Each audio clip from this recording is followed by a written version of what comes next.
Hey guys, Spirit of the Law here. In this video, we're going to be talking about Scorpions. There's really two reasons this unit is gaining some attention lately. The first is the Heavy Scorpion was improved last patch with more HP, and the second is the newest civilization that was added specializes in them. It seems the devs are quietly encouraging all of us to use Scorpions more. Now, admittedly, Scorpions aren't always a beloved unit. They're slow, bulky, have minimum range, and are especially vulnerable to mangonels and cavalry. In contrast, their strengths are against mass infantry with low pierce armor, archery range units of all types, and they even have some hidden bonus damage against elephants that's easy to forget, that is, unless you're an elephant, for more than one reason.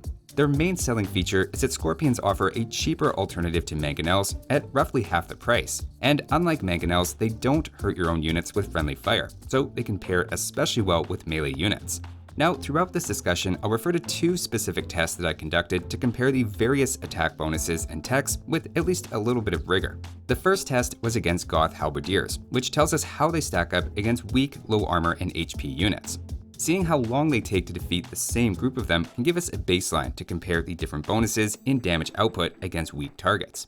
The second test is against fully upgraded paladins, whose high pierce armor takes some of the sting out of the Scorpion's attack, and this will highlight Scorpion bonuses that give a bit more punch against high tier units, which can be especially useful in team games. We'll start the list with an honorable mention for Portuguese. They have a 20% gold discount on their Scorpions, but notably lack Heavy Scorpion, which is eventually kind of awkward if you want to mass them. Arguably, even a generic Heavy Scorpion civ is better, but technically it is some help in Castle Age for Portuguese, and I want to acknowledge I did not forget them for the list, they just didn't make it. Instead, opening things with number 10 goes to the Bulgarians. While the Scorpion itself is basically generic for them, Bulgarians have a tech tree hole in their extremely weak archer line that the Scorpion can help fill, especially given their extensive use of cavalry and infantry, which can benefit from ranged support. The Heavy Scorpion upgrade is also half the usual food cost, which altogether gives at least a bit of extra incentive to make Scorpions now and then, and distinguishes them from the other generic Scorpion civilizations. Next up, at number 9, we have Dravidians, with a 33% wood discount, but no siege engineers for the extra +1 range.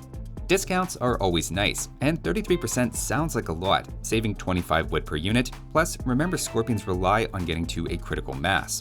At the same time, they already have faster firing skirmishers as a decent response to archers, and their cavalry is so weak you don't really run into spear units as often as say a decent cavalry civ would. You could combine them with their good elephant archers to deal with their counters, though in that case enemy onagers start to feel like a problem. Usually I'm a big fan of discounted units, but in this case I don't think Scorpions really bring that much to Dravidians, and combined with lacking siege engineers puts them near the bottom of our list. Moving on, at number 8 we have the Teutons. Here we have a cavalry/infantry civ that is at times in search of a good ranged support unit, lacking bracer and arbalester, so the Scorpion is an option to fit that bill. The first advantage Teutons have is conversion resistance. One-on-one, other civilization Scorpions are converted by monks effectively at a 100% success rate. While in reality you're more likely to focus fire the monks down, it's pretty easy to lose Scorpions to conversions, whereas Teutons' extra conversion resistance makes them more likely to win that encounter. Their other, more significant advantage is the tech Ironclad, giving +4 melee armor. Depending on the unit, this can increase the resistance in Castle Age by anywhere from 25% to nearly 200%, and units with low melee attack in particular are impacted the most, with enemies dealing pierce damage of course being unaffected.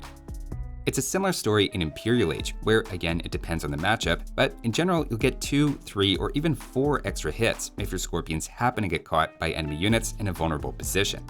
At the end of the day though, I think we have to admit that while a bit of extra armor is nice, it just doesn't change the utility of the unit that much, as it's not meant to be a damage sponge.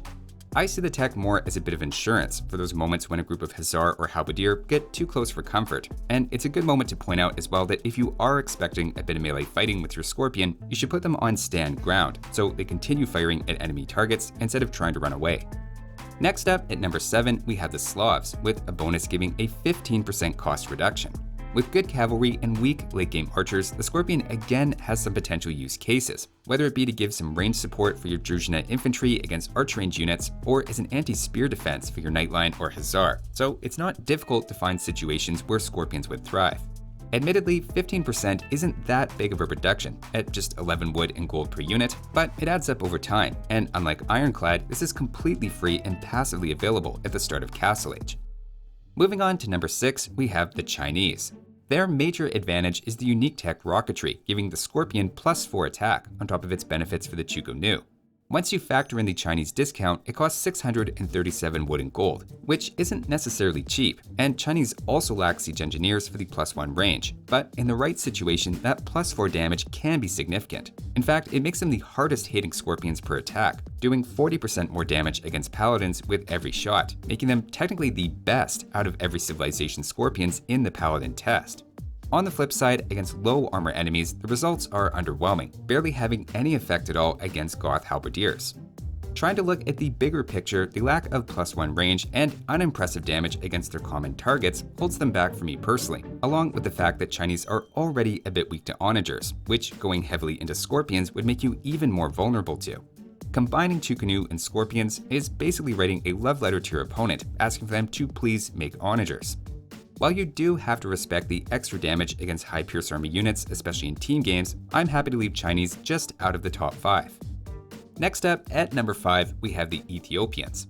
They also have an Imperial Age unique tech helping Scorpions, this time with torsion engines. It's a very expensive tech, but for Scorpions against very bunched up groups of units, it makes a surprisingly large difference. They in fact do the best in the Halberdier test, beating them 66% faster than a group of generic Scorpions do. The reason is torsion engines gives their bolts extra width, so every shot reliably passes through more enemy targets. In fact, torsion engines may be undervalued in this regard, as their siege onager gets most of the attention with its enhanced blast radius, given it's more dramatic and obvious, while the Scorpion is not what most people think of with this tech, but maybe that should be reconsidered.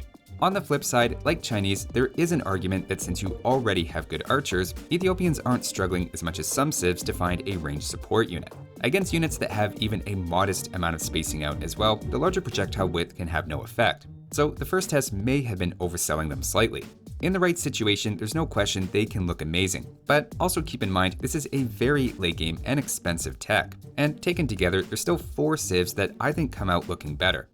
Now, I'd argue the next 3 civs you could arrange in any order, but I'll give you my ranking and my personal justification. At number 4, we have the Mongols. Again, a unique tech is to thank here, this time with Drill giving Siege Workshop units plus 50% speed. All of their siege instantly become more fun to use, including siege rams and siege onager, but we're just going to focus here on Scorpions. This tech single-handedly almost lets you micro to some extent against onagers or bombard cannons, and hit and run against anything slow moving. That alone makes them number 1 in fun value, even if they're totally generic in terms of damage output. Now, you might argue the Mangudai already gives you all the pierce damage you need, and the two compete for the same resources, but I think the Scorpion does enough to differentiate itself. It has 5 more pierce attack, a hidden bonus against elephants and buildings the Mangudai doesn't have, and also has decent pierce armor, with no extra damage taken from skirmishers. So I think you can find situations to combine them, and where that makes sense, especially in team games. Scorpions also combine well with Hussar, which Mongols have a bonus for, making them a regular feature in their late game army. Again, if there's one thing holding them back, it's just that Drill is an Imperial Age unique tech, and at the same time, every other civ in the top 6 actually perform better in both the Halberdier and Paladin test. They're just faster and fun to use in the very late game. Moving on to number 3, we have the Celts. Immediately in Castle Age, they have 2 advantages. The first is they fire 25% faster, and second, they're created 20% faster. Considering Scorpions need to be massed and do best when just standing and firing, those are 2 immediate advantages, and in Imperial Age, you can also add in a unique tech for 40% more HP. That happens to be enough that their heavy Scorpions can survive a direct onager shot, and in fact they're the only civilization who can say that against onagers. The fact their late game archers are also terrible, missing Arbalester, Ring Archer armor, and Bracer means Scorpions have a useful role to fill against enemy infantry and archery range units, though Onager is probably chosen a little more often as it also benefits in all of the same ways. Now, admittedly, it may not be everyone's opinion, but I'm putting them the tiniest step behind our number 2 civilization, the Khmer. Khmer have 2 advantages. The first is their double crossbow tech, which adds a second half-strength projectile. Given how many secondary projectiles in AoE2 only do 1 or 2 damage, this can fly a little under the radar. While the secondary projectile is weaker, it adds enough that Khmer and Celts actually end up nearly indistinguishable in both the Halberdier and Paladin test, meaning they're doing about the same damage over time. Instead, their major distinguishing feature from Celts is a passive +1 range, which personally I value slightly more than HP in a vacuum. Remember, heavy scorpions have one less range than an onager, whereas with this bonus plus siege engineers, you can flip that around to often match or even sometimes outrange enemy onagers. Part of why I don't think everyone would put Chimera Scorpion so high is that they're often outshined by the Ballista Elephant, which almost acts as a de facto Scorpion unit as well, with similar pass-through damage. But the Heavy Scorpion still has more range, so it gives something a little different while addressing the Halberdiers that Chimera so often run into. Yet another factor here is that for Mongols and Celts, their onagers benefited from all the same advantages. So when you take Chimera as a whole, their Scorpions aren't just good in isolation, but also work particularly well for Chimera specifically. Until recently, I'd have said they felt the best, though again that's debatable. Of course, number one to me, without question, is the newest addition to the AoE2 family, the Romans. Right away, you have the best Scorpion discount in the game with a 60% reduced gold cost. I've been amazed how often this lets me sneak out an extra Scorpion that I normally couldn't get, as Scorpions so often compete with other gold units like longswords, crossbows, or knights.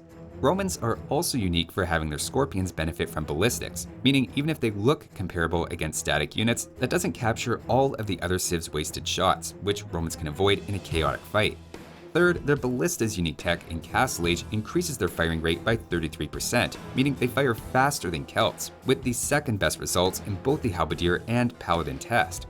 In fact, Romans probably would be number one in practice if we took all the missed shots into account that happen in a real situation. Finally, they even have their minimum range cut in half from 2 tiles to 1 thanks to a team bonus, and obviously a Chimera ally can also be thrown in, giving them +1 range, making them stand out even more. Adding to all of this, you have to think about what the Scorpion brings to Romans specifically. In the late game, it's really meant to function as their archer line, dealing with mass infantry and enemy archery range units. Even before that though, Romans have made Castle Age Scorpions viable in a way no other civilization has before, and at least in their current state, they're the clear number one. But those are just my thoughts on Scorpions and how I would rank them. Big thanks to Seb, James, Jockster, Kyle, Justin, Woodruff, Steven, Samantha, and everyone else on Patreon for their amazing support. Thanks for watching, and I'll see you next time.